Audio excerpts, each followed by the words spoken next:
Là, on part sur une séance de pré-saison, on va dire. Donc effectivement, les conditions vont être un peu dégueulasses ce matin, mais l'objectif, c'est quand même d'aller taper de l'intensité. Donc là, le but, c'est d'aller juste se martyriser un petit peu les poumons, d'aller se mettre chiffon pour préparer les compètes de l'hiver.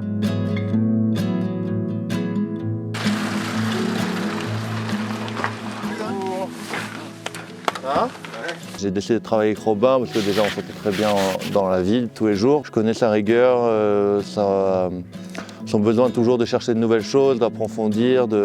Et du coup c'est ça qui m'a intéressé. Il fallait que je trouve un plan en fait pour mes objectifs et puis pour ma saison. Donc je ne peux pas hésiter une seule seconde, je pense que Louis ça a été un peu pareil.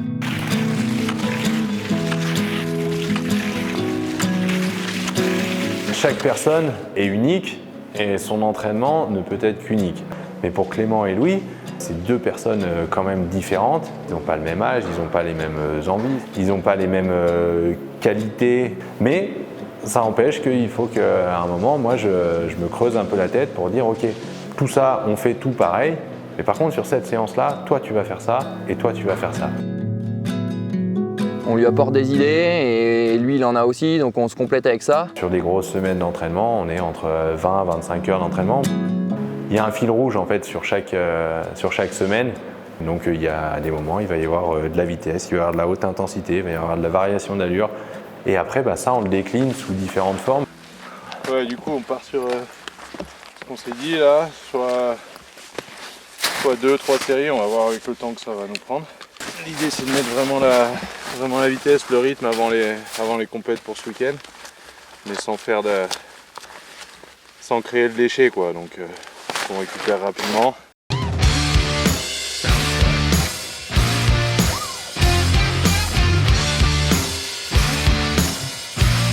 Par rapport à son passé, son expérience, Robin il sait nous apporter cette rigueur. On n'est pas allé chercher les mêmes choses que lui.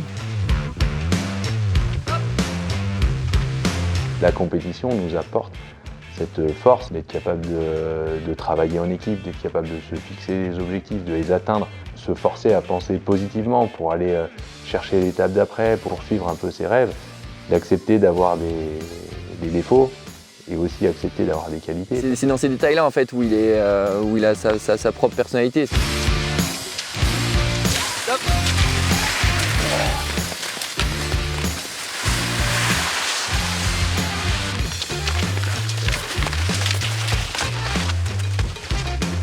On a réussi à fédérer un groupe tous les trois.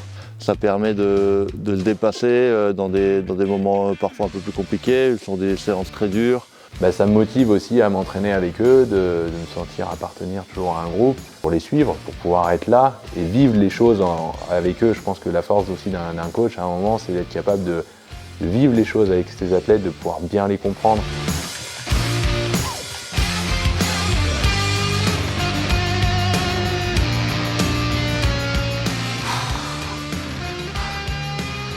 C'est quand même dur ce sport.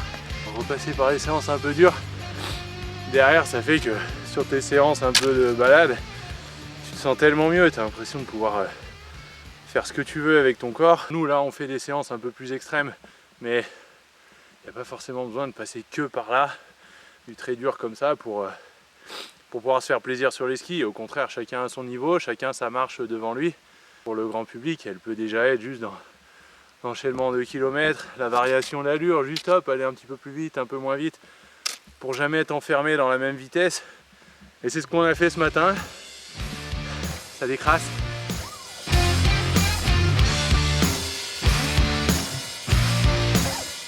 Que le sportif de haut niveau est capable de développer chez lui tout ce qui l'a amené à être performant peut se répercuter à n'importe quel niveau en fait.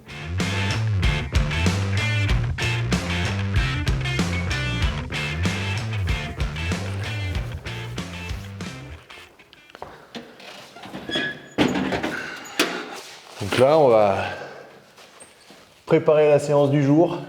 L'idée, c'est de faire quelque chose d'assez varié, à les emmener d'un point A à un point B, les gens, parce que souvent ils viennent et ils ne savent pas forcément comment s'y prendre dans une salle de muscu, ils ne connaissent pas forcément les exercices qu'ils peuvent faire pour renforcer telle ou telle zone, et puis ils ont besoin aussi de le faire en groupe.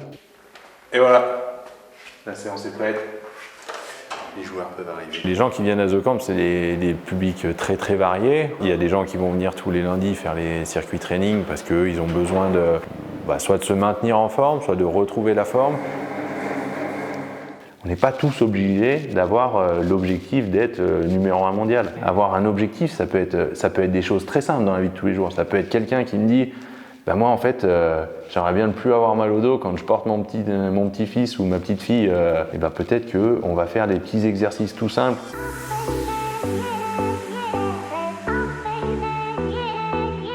En fait, notre chemin, on peut tous le détailler par petites étapes. En s'entraînant, on va passer les marches beaucoup plus vite parce qu'on va les cibler et on va mettre en place une méthode. Et je pense que ma carrière, ça s'est passé un petit peu comme ça. Donc c'est aussi ça que j'ai envie de transmettre aux gens. On peut prendre son temps, on peut prendre différents chemins. L'important, c'est à la fin où est-ce qu'on arrive et aussi le voyage dans lequel ça nous emmène. Et ce qui m'importe vraiment là-dedans, c'est de travailler effectivement le côté physique et aussi de jouer sur le versant mental. Ça, ils s'en rendent pas forcément compte, mais tout ce que moi j'ai pu apprendre dans ma carrière au contact d'un préparateur mental, c'est essayer de jouer sur des leviers mentaux. Allez, déchaîne-toi, libère de la force. Il faut toujours être dans l'encouragement, mais il faut amener les solutions en fait. Reste solide sur les appuis, reste solide sur les appuis. 3, 2, 1. Donc avec Sage qui est encore une ado, donc on va amener plus quelque chose de ludique et moi je vais essayer juste de faire en sorte que ce qu'on fait, elle le comprenne et qu'elle puisse après l'intégrer dans son entraînement et de se dire quand elle skie, ok, j'ai fait ci, et il m'a dit que c'était pour ça à un moment dans le ski et hop, je le retrouve. Ah ouais, ok, donc ça c'est bon, j'ai compris que c'était important et à partir de ce moment-là, c'est gagné. Mais quand je suis en salle, j'essaye de me mettre à la place des gens et de me dire qu'est-ce qu'ils aimeraient un peu trouver, comment les faire travailler sans qu'ils aient l'impression de travailler. À partir du moment où on joue, on se rend plus compte qu'on fait un effort, mais au final le travail il est le même. Je veux que les gens ils aient la banane et à partir du moment où on fait quelque chose qui est censé être un peu pénible, un peu difficile avec le sourire, là on a tout gagné.